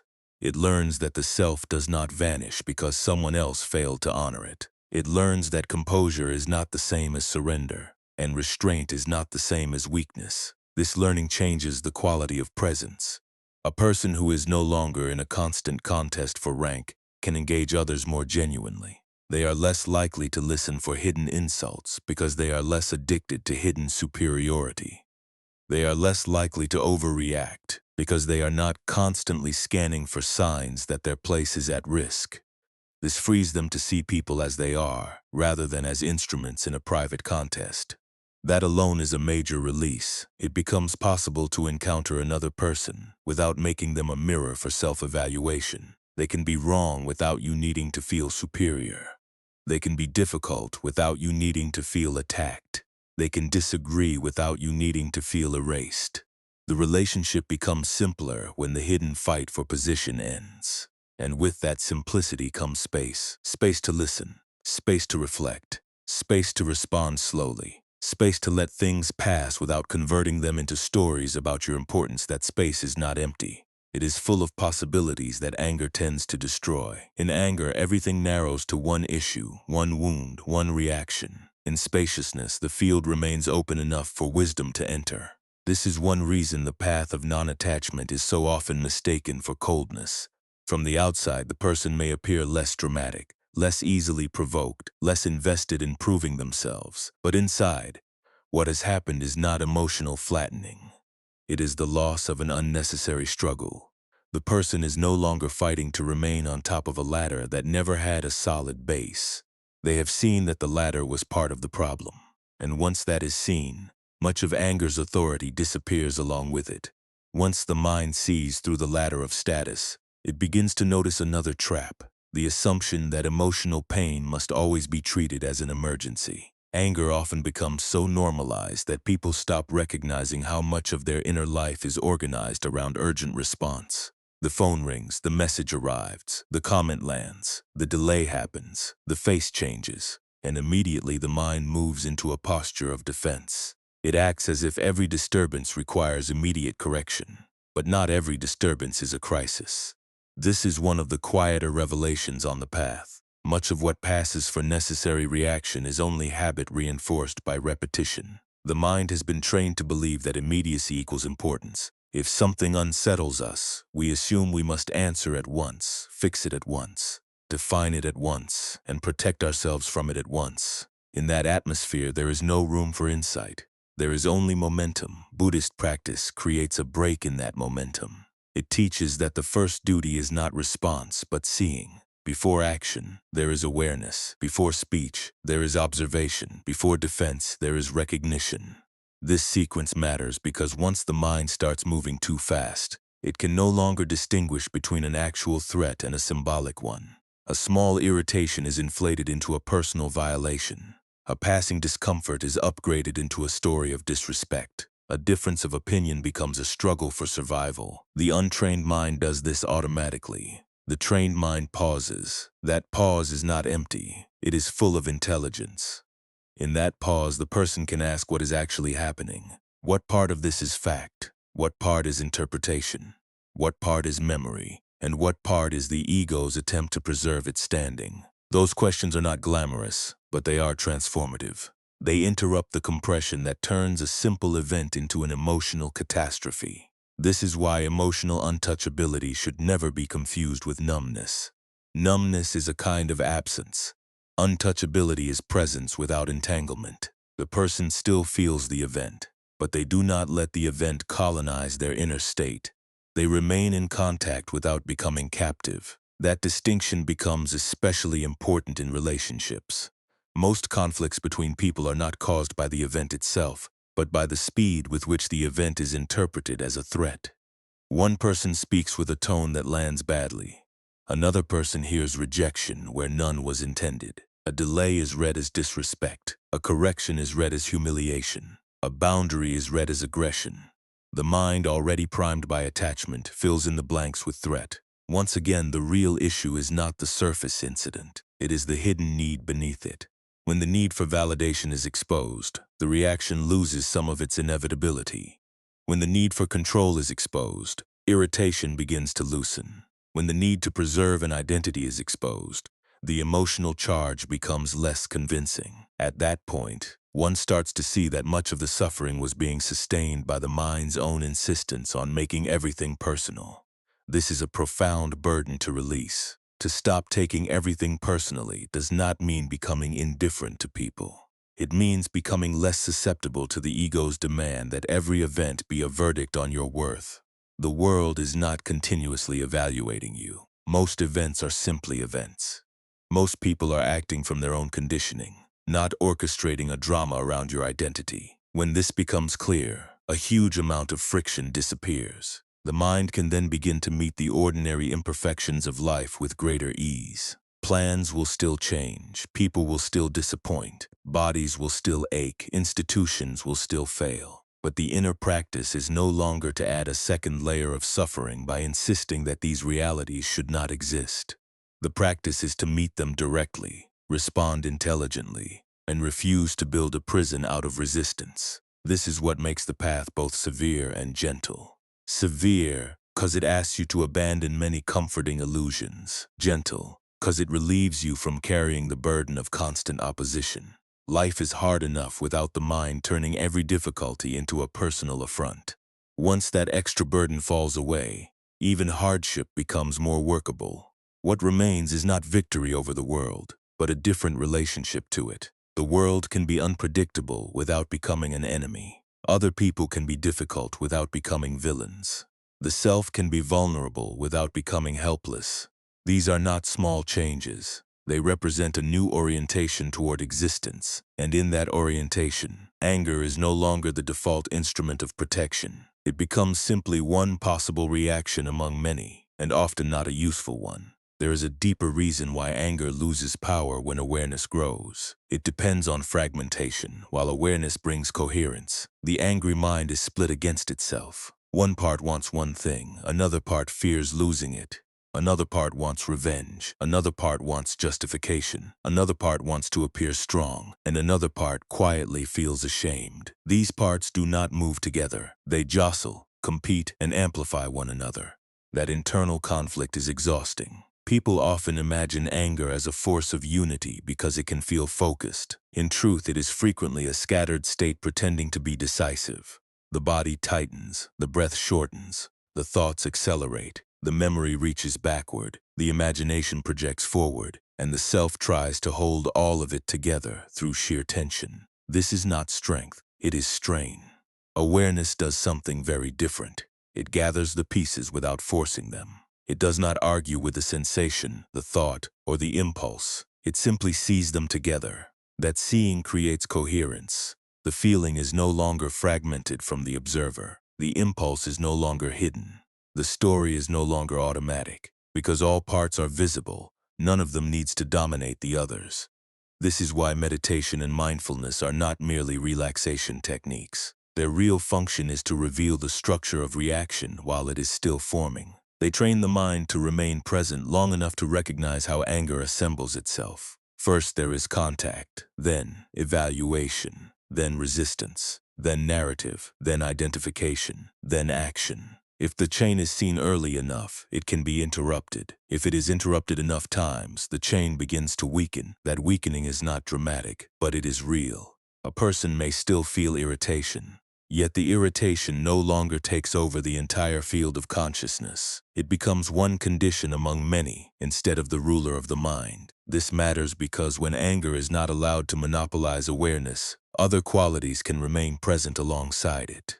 Patience can remain present. Discernment can remain present. Humor can remain present. Compassion can remain present. The mind becomes less possessed by one emotion and more capable of holding complexity. That capacity is a form of freedom. It allows the person to respond without being consumed. They can say what needs to be said without becoming the emotion they are expressing. They can set a boundary without turning the boundary into a battlefield. They can disagree without becoming hostile. They can remain upright without needing to escalate. This is especially powerful because anger often tries to convince us that escalation is the only way to be taken seriously. But seriousness does not require damage. Authority does not require aggression. Boundaries do not require cruelty. The belief that they do is one of anger's favorite lies, because it keeps the person dependent on force. If force is the only language you trust, then every obstacle becomes an excuse to use it. Awareness breaks that dependence. It teaches the mind that it can remain effective without becoming violent in tone, in thought, or in posture. It can be firm without being reactive. It can be clear without being cold. It can be exact without being cruel. This is an extremely important shift, because much of human suffering comes from the false belief that strength and aggression are the same thing. They are not. Aggression is often just fear with momentum. Strength is steadiness. Aggression wants to discharge. Strength wants to see. Aggression needs an enemy. Strength needs no such thing. It can stand in the middle of disturbance and remain itself. That is why the Buddhist path is not about becoming less alive. It is about becoming less fragmented. A fragmented mind is easy to agitate. A coherent mind is harder to disturb. A fragmented mind depends on external conditions to hold it together. A coherent mind is built on awareness, which does not depend on the world's cooperation. And once coherence takes root, anger no longer feels like a necessity. It becomes just another passing weather pattern, important to notice but not important enough to obey. That realization is another step toward genuine emotional freedom. At some point, a person begins to notice that the most painful part of anger is not the moment of ignition itself, but the aftermath. The words spoken cannot be unsaid. The tone cannot be withdrawn. The damage to trust cannot always be repaired quickly. Even when the anger seemed justified, it often leaves behind a trace of depletion. There may be embarrassment, regret, defensiveness, or the quiet recognition that something precious was spent in the fire. This aftermath reveals a hard truth. Anger gives very little and takes quite a lot. It often promises release, but the release is temporary and deceptive. It promises power, but the power is unstable and reactive. It promises clarity, but it usually narrows the field. What remains after the flame passes is frequently not strength but exhaustion. This is why a person who repeatedly uses anger as a tool of self-protection begins to feel tired in the soul. The mind has to keep rebuilding the same wall, defending the same image, and repairing the same cracks over time. This becomes a way of life. The person may not even remember what it feels like to be unguarded. They may have forgotten that there is such a thing as a mind not constantly preparing for offense. They may believe that their vigilance is simply realism, when in fact it is chronic tension. They may believe their intensity is a sign of engagement, when in fact it is a sign of continual readiness for conflict. Buddhist insight is liberating precisely because it exposes this hidden cost. It reveals that anger is expensive. It consumes attention, health, patience, speech, and perspective. It often creates the very distance it claims to prevent. A person who lashes out to protect a relationship may wound it further. A person who reacts to protect respect may lose it. A person who attacks to protect dignity may end up feeling diminished by their own behavior. This is the irony of anger. It often harms the self in the name of protecting the self. The mind that sees this clearly begins to ask a different question. Not, how do I express this anger more effectively, but why am I still feeding a process that consistently leaves me smaller? That question marks a turning point. It moves the focus from management to investigation. It stops treating anger as something unavoidable and begins treating it as something conditional. And if it is conditional, then those conditions can be changed. This is where the practice becomes practical. One learns to notice the early signs of the reaction. The tightening in the chest, the rise in temperature, the impulse to speak with sharpness, the need to correct, the urge to dominate. Rather than identifying with these signs, one regards them as warnings. Not warnings that someone else is dangerous, but warnings that attachment is active. Something is being defended. Something is being protected. Something is being required of the world. That recognition changes the emotional sequence. Instead of moving immediately into expression, the person can pause and ask what exactly is at stake. Is this really about justice or about pride? Is this really about truth or about control? Is this really about harm or about the fear of being seen as weak? These questions do not make the emotion disappear, but they begin to uncover its real architecture. And once the architecture is visible, the person is less likely to obey it blindly. This is where maturity begins to look different from common expectations. Maturity is not the absence of feeling. It is not the suppression of reaction. It is the ability to hold feeling without being ruled by it. It is the capacity to witness the whole movement of anger from trigger to consequence and say, "This is happening, but it need not govern me." That sentence is deceptively simple. In practice, it can transform a life. Because when a person stops outsourcing their peace to the world, they begin to recover the energy that was being spent on defense. The mind becomes less crowded. The body becomes less braced. Speech becomes more deliberate. Listening becomes more possible. The person is no longer caught in the endless cycle of being provoked, reacting, regretting, and then bracing again for the next provocation. They are simply present, and presence, unlike anger, does not demand a battlefield. It asks only for honesty, attention, and the willingness to see what is actually there. From that place, a more grounded way of living becomes possible, one in which the self no longer needs to be constantly protected from the world, because it has finally learned that its deepest security is not found in defense, but in understanding. To live without the constant armor of anger is to discover how much energy had been locked inside defense. The mind that is always preparing for offense does not realize how much of its life is spent rehearsing defeat. It drafts arguments before they are needed, tightens the body before any real threat arrives, and preserves old grievances as though they were treasures. This may feel like vigilance, but it is often only fatigue in disguise. When that habit begins to weaken, the person may first feel exposed. Without the familiar wall of reaction, there is a moment when the self seems unusually open, almost too open. This is where many people retreat. They assume that if they stop defending themselves, they will be harmed. But the opposite is often true. Much of what has been called protection was actually just a perpetual invitation to disturbance. The mind that is always armored is the mind that never gets to rest. Buddhist practice points toward a different kind of security. It is not the security of control, which is never complete. It is the security of understanding, which does not depend on the world becoming predictable. Understanding allows the mind to remain steady even when the situation is not steady. It creates a center that is not built on externals, and because that center is not built on externals, it does not collapse every time life behaves differently from expectation. This is why the path is not about hardening the self into something unbreakable. Hardness is still a form of fear. The real task is to become less dependent on being unshaken. A person can be touched, moved, disappointed, or even wounded, and still not be owned by those experiences. That is the kind of freedom Buddhism points toward, not invulnerability, but non-attachment to the need for invulnerability. Once this is understood, anger begins to appear in a new light. It is no longer the proof of strength, but the evidence of remaining dependence. It shows where the mind still believes it must fight for its own survival. It shows where the ego still confuses interruption with annihilation. It shows where identity is still too tightly wrapped around outcomes, opinions, and recognition. This does not make anger shameful. It makes it useful if seen clearly. Every anger reaction becomes a clue.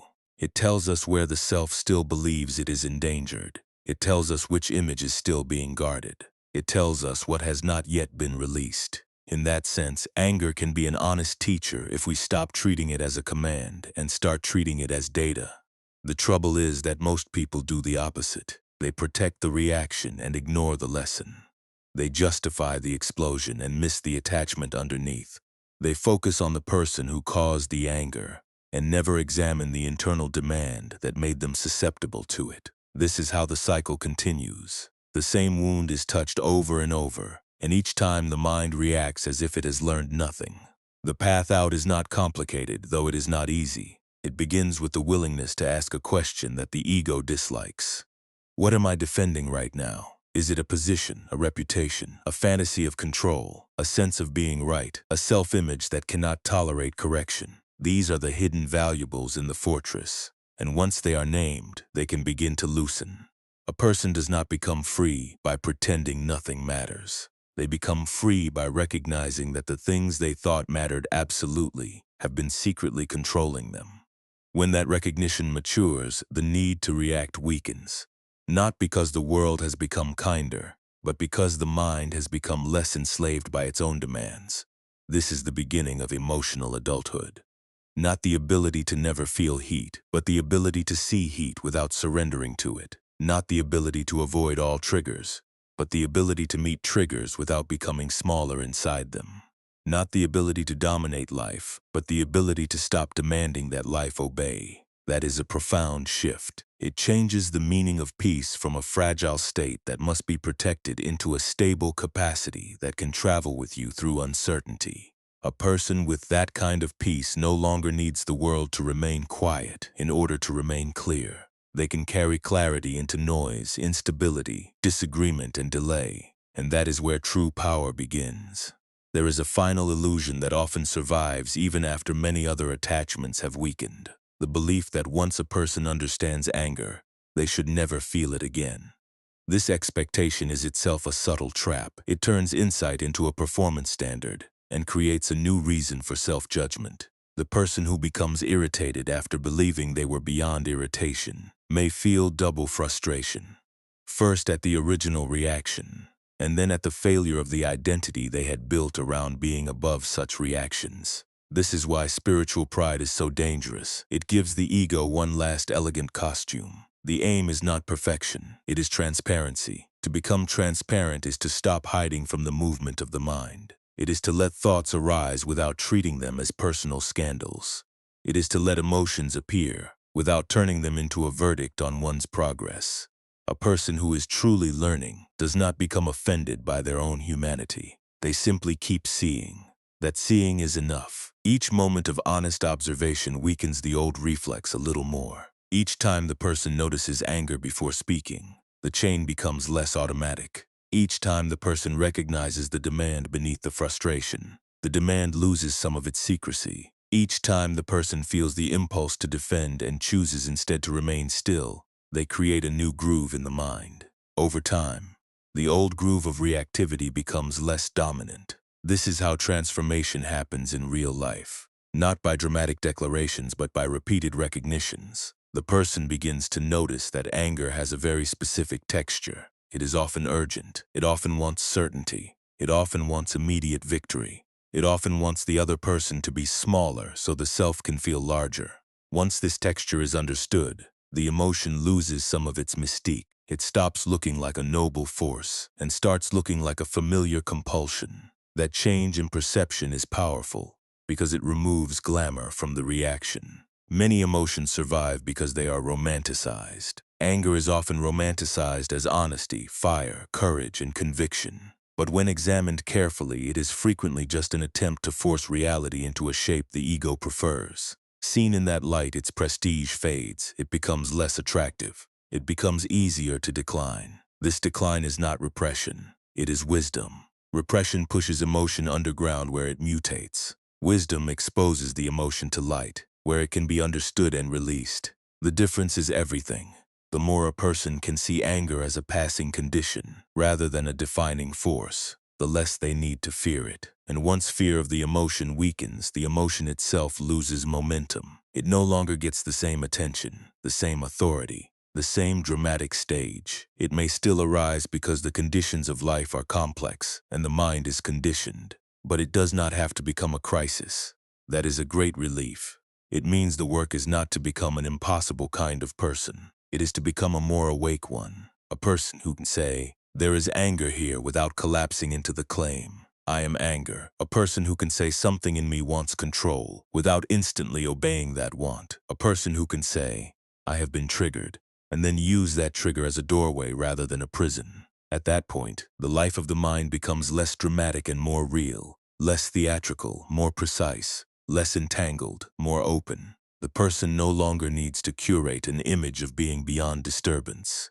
They are willing to be ordinary in the deepest sense, a human being in contact with changing conditions, learning to meet them without being ruled by them.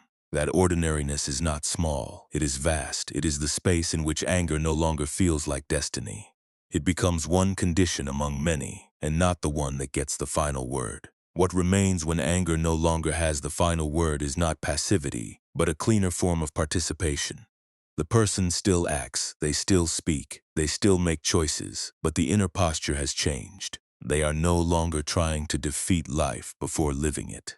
They are no longer treating every obstacle as a personal challenge to their identity. They are no longer conducting an invisible war with reality in order to protect a fragile image of themselves. This changes the quality of every action. Speech becomes less poisoned. Boundaries become less theatrical. Decisions become less frantic. Even disagreement becomes simpler because it is no longer loaded with the need to establish the self as superior, unimpressed, or untouchable. The person can disagree and remain human. They can refuse and remain kind. They can correct and remain calm.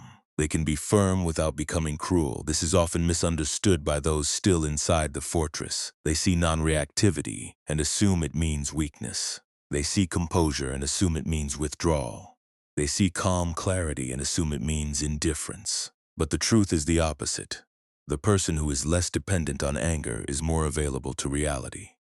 Not less, they can see more, hear more, and respond more accurately because they are not constantly filtering experience through the lens of threat. That accuracy is a kind of compassion too. When the mind is not busy defending an identity, it can actually perceive another person as a person rather than as a role in a private drama. This does not make harmful behavior acceptable. It simply makes it intelligible. And once something is intelligible, it is less likely to provoke hatred. Hatred thrives on simplification. Understanding dissolves it. This is why the final goal is not to become the person who never gets angry, because that would still be an identity. The final goal is to become less owned by identities altogether. To be able to feel anger without building a house around it. To be able to notice pride without turning it into character. To be able to see fear without mistaking it for prophecy. To remain responsive without becoming reactive. In that state, the world is still unpredictable. People still disappoint. Situations still shift.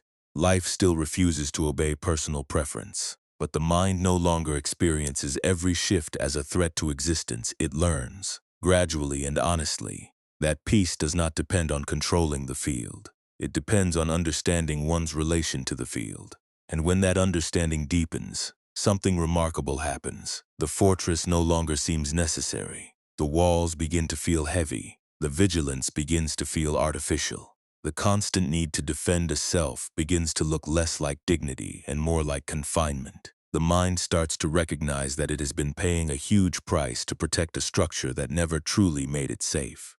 At that point, the desire for freedom becomes stronger than the fear of exposure.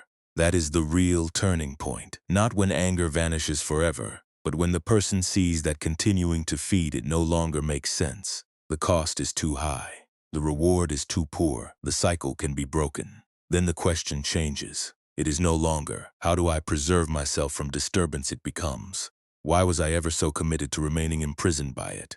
From there the path opens. The path opens not as a sudden revelation, but as a gradual loosening of certainty. A person begins by thinking that peace will arrive after the last conflict is settled, after the last misunderstanding is corrected, after the last disrespect is answered, after the last obstacle is removed. But the deeper they go, the more obvious it becomes that this is a fantasy built by the same mind that keeps creating conflict in the first place. Peace is not waiting at the end of control. It appears when the demand for control is no longer treated as sacred. This is difficult for the ego to accept because the ego has built its identity around the idea that life must be managed aggressively. It wants guarantees. It wants leverage. It wants proof that effort will produce exactly the outcome it wants. When that does not happen, it often becomes angry not merely at the event, but at the collapse of its worldview. The anger is then doubled by the fear that perhaps control was never real to begin with. That fear is actually the beginning of wisdom. For many people, the first real crack in the fortress comes when they discover that their irritation is not protecting them from pain, it is prolonging it. They notice that each reaction leaves something behind. Tension lingers, relationships cool, the body remains activated, the mind keeps replaying the event. The self feels temporarily validated, but then quietly emptier than before. In that aftertaste, a person begins to see that anger is not a reliable ally. It gives the illusion of momentum while draining the deeper reserves of clarity. The mind starts asking a more honest question. What if the thing I have been calling strength is only resistance with good posture? That question can unsettle everything, but once it is asked sincerely, the old structure cannot remain untouched. It becomes harder to continue confusing force with freedom, or insistence with understanding, or emotional heat with moral authority. This is where the Buddhist view becomes especially radical. It says that suffering is not cured by reorganizing the world around the ego's needs.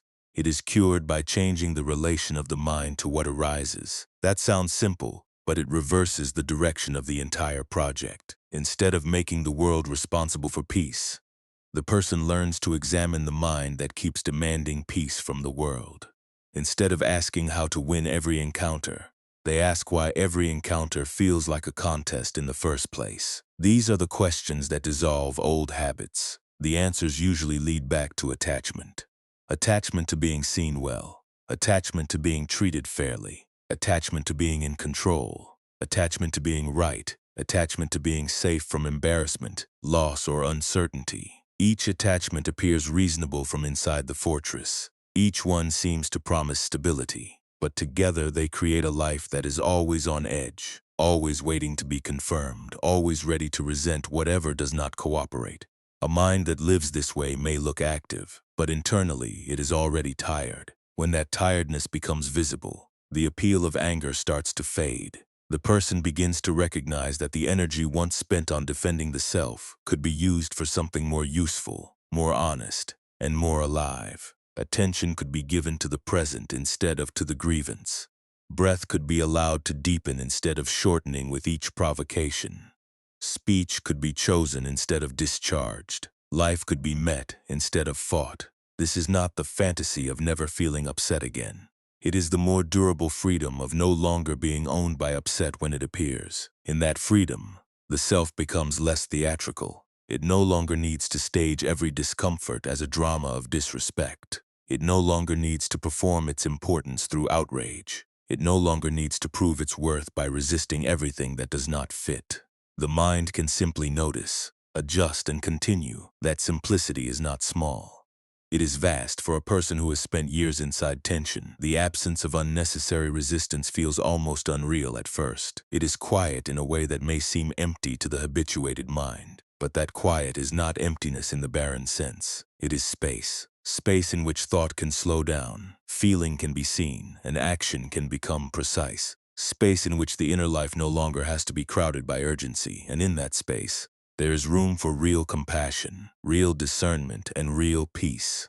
Not the peace of denial, not the peace of pretending nothing matters. The peace of not making war with existence every time it refuses to become a mirror of the self. That is the beginning of the end for anger. The end of anger is not dramatic, because what ends is often not the emotion itself, but the authority it once had. A reaction may still arise, heat may still be felt, the breath may still tighten. But the mind no longer automatically crowns the reaction as truth. It no longer assumes that because something is intense, it must be obeyed. It no longer grants every surge of irritation the right to define the moment. This is a subtle but decisive shift. The feeling exists, but it is no longer sovereign. That loss of sovereignty changes the entire inner economy. Before, anger could recruit memory, posture, speech, and imagination almost instantly. It could turn a small event into a full-scale crisis. It could transform an inconvenience into an insult, a disagreement into a battle, a discomfort into a verdict on the self. After the shift, the same trigger may still appear, but it no longer has such easy access. Awareness stands at the gate. This does not mean the person becomes artificial or emotionally blank. It means they have developed the capacity to remain present without surrendering to compulsion. The body can feel tightness while the mind remains spacious. The mind can register offense while awareness stays unpanicked.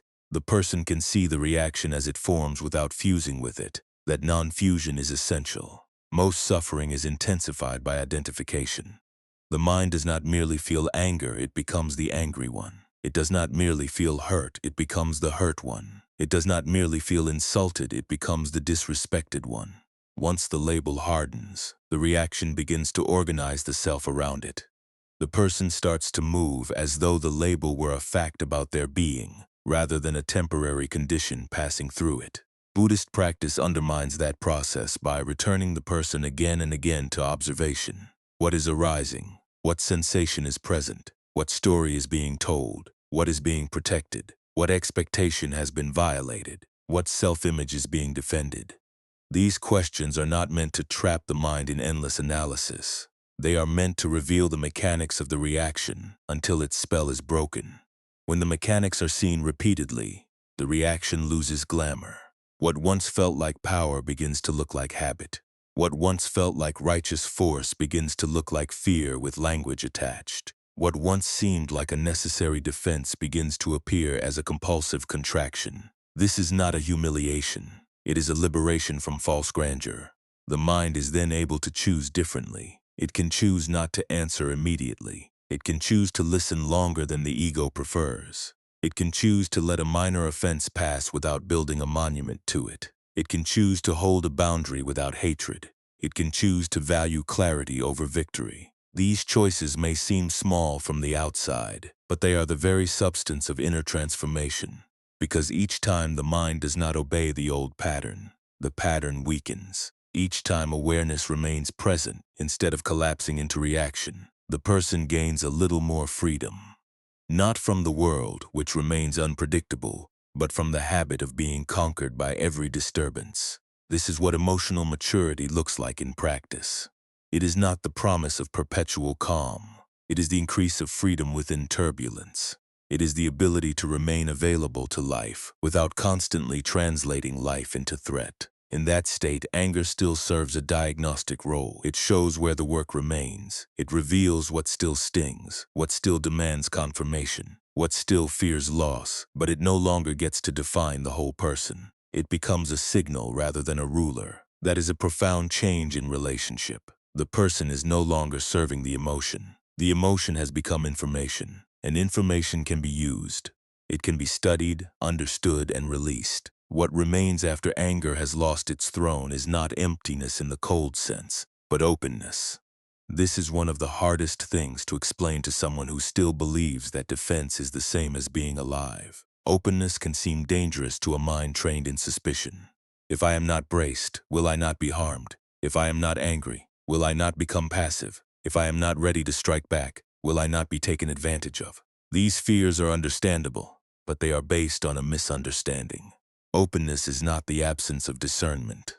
It is the absence of unnecessary closure. A closed mind assumes in advance. It has already decided what the other person means, what the situation is, and what response is required. Because it moves quickly into conclusion, it often misses what is actually happening. Openness, by contrast, allows reality to present itself before judgment hardens. It does not mean trusting everyone blindly. It means not imprisoning oneself in preemptive hostility. That difference matters enormously.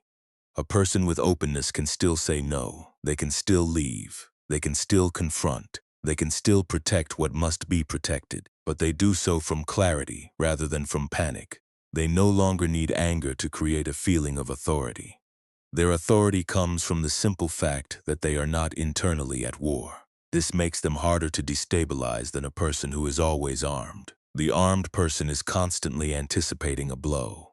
The open person is ready to see what is actually there. The armed person often reacts to shadows. The open person distinguishes shadow from threat. The armed person may win many arguments but lose themselves. The open person may forego the thrill of conquest, but they retain their center. This center is what anger has always tried to hide. The ego tells us that without anger we will be defenseless. But in truth, anger often makes us less accurate and therefore less effective. It narrows the field, rushes the body, and edits out nuance. A person in the grip of anger may believe they are seeing clearly because they are seeing intensely. Yet intensity and accuracy are not the same thing. Sometimes the calm mind sees more precisely because it is not fighting the moment. That is why openness is not a luxury. It is a form of intelligence. An open mind can notice the beginnings of resentment before they harden. It can feel the pull of comparison before it becomes bitterness. It can sense the rise of pride before it becomes arrogance. It can hear the wish to dominate before it becomes action. This early recognition creates room. And room is what the reactive mind never has enough of. When room exists, the person is no longer trapped in immediate self-reference. They can attend to the situation itself. They can ask what is needed rather than what their irritation wants. They can respond to what is real rather than to the image their ego is trying to preserve. That is a much more useful mode of living. In practice, this means that a person becomes less interested in proving a point and more interested in understanding the field. They are less drawn to reaction and more drawn to precision. They do not need to dominate the atmosphere in order to feel secure within it. They can remain unowned by the moment even while fully participating in it. This is the freedom many people search for in dramatic terms, but rarely recognize when it arrives quietly. It does not look like triumph. It looks like non-reactive presence. It looks like a person who no longer needs every small disturbance to become a referendum on their worth. It looks like someone who can stand in uncertainty without immediately closing their hands. That openness is the opposite of the fortress. And because it is the opposite of the fortress, it is also the end of much of the suffering that fortress building created. The final insight is that the fortress was never built to keep life out. It was built to keep fear in check. The walls, the guards, the alarms, the defenses, the sharp words, the quick judgments, the rehearsed outrage, all of it was an attempt to manage a sense of vulnerability that the mind did not know how to hold. Anger became one of the chief mechanisms of that management. It promised protection, but the protection was unstable. It promised control, but the control was partial. It promised dignity, but it often delivered exhaustion. When the mind sees this clearly, the whole project begins to look less impressive and more tragic. The tragedy is not that anger exists. It is that so much human energy is spent preserving a self that is always about to be disturbed. The tragedy is that people often defend what hurts them. They keep alive the very habits that make them restless. They cling to the images that imprison them. They call this living, though much of it is only maintenance. Buddhist wisdom offers a way out by refusing to cooperate with the illusion. It does not say, become a better guard inside the fortress. It says, see that the fortress is made of attachment, and attachments can be released. This is not a small shift. It moves the question from how to protect the self to whether the self needs so much protecting at all. Once that question is taken seriously, life starts to simplify. The person begins to understand that peace does not require everyone else to become easier. It requires the mind to stop demanding that everyone else serve as the condition for peace. Other people may remain flawed, difficult, inconsistent, and unpredictable circumstances may remain uncertain. The body may still hurt. The future may still be unclear. None of that has to change before inner freedom becomes possible. What changes is the refusal to let every disturbance become a personal catastrophe. This refusal is not denial, it is wisdom. It says that a difficult event is not the same as a wounded identity. It says that being upset does not require being ruled. It says that the mind can learn to witness its own storms without naming them as the truth of the sky. That is the deepest lesson in the entire path. You are not the reaction. You are the awareness in which the reaction appears. You are not the anger. You are the field in which anger rises and falls. You are not the fortress. You are the openness that existed before the walls were built and remains when they are gone. To live from that recognition is to stop asking the world to protect the self from every discomfort. It is to stop demanding that life confirm your identity before you can be calm. It is to stop confusing resistance with strength and surrendering to reaction with honesty. In that recognition, anger no longer has a home. It may still knock on the door. It may still appear with familiar urgency, but it finds less and less to hold on to. The attachments that once gave it substance have been seen through. The expectations that once fed it have been loosened. The identities that once sustained it have grown less convincing. The mind is no longer organized around the need to keep a brittle self intact.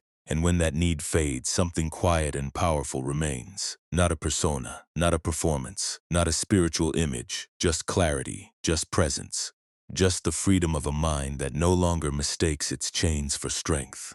The final task is not to defeat anger, but to outgrow the need for it. That is the point at which the whole architecture begins to collapse, not because it has been violently destroyed, but because it has been seen through so completely that it can no longer support belief. A structure may stand for years, as long as people continue to treat it as necessary. Once necessity is withdrawn, the structure becomes fragile in a new way. It does not vanish by force, it fades by irrelevance. This is what happens when the mind stops treating anger as protection. At first, anger seemed to have a function. It guarded dignity. It defended the self. It created the feeling of being strong enough to push back against the world. But over time, the cost becomes impossible to ignore. It poisons clarity. It distorts perception. It tightens the body. It narrows the heart. It turns relationships into battlegrounds and inner life into a constant patrol. What once looked like armor begins to reveal itself as confinement. The person who sees this clearly no longer needs to condemn themselves for having been angry. That would only create another layer of suffering. Instead, they can recognize that anger was a crude but understandable response to a mind that did not yet know how to rest in uncertainty. It was a strategy of survival. It was a protest against vulnerability. It was an attempt to hold together an identity that felt too exposed to live without defense. But survival is not the same thing as freedom. Freedom begins when the mind sees that it does not need to keep rehearsing the old strategy. It does not need to keep returning to the same insult, the same grievance, the same fantasy of control. It does not need to keep demanding that others become the condition for peace. It can lay down that burden, not all at once, and not perfectly, but truly enough to begin living from another place. That other place is not dramatic. It is quiet. It is the place where awareness notices the rise of irritation and does not immediately become it. It is the place where the body feels the heat, but the mind does not automatically turn heat into hostility. It is the place where the urge to speak, strike, judge, or prove is observed before it is obeyed. It is the place where one begins to understand that an emotion can be real without being sovereign. This is a radically important discovery because it returns choice to the human being. Without awareness, the reaction feels inevitable. With awareness, it becomes optional. Not always easy to refuse, but no longer unquestionable. The person can pause. The person can breathe. The person can see the chain before it tightens fully. And in that gap, however small, there is freedom. That gap is where the whole path lives. Within it, the self is no longer forced to defend every fragile image. Within it, expectations lose some of their tyranny. Within it, silence becomes available as strength rather than avoidance. Within it, compassion is no longer sentimental softness but clear vision. Within it, non-resistance becomes a way of touching reality without wounding oneself against it. All of the teachings converge there, in that simple refusal to let the old machinery take control without being noticed.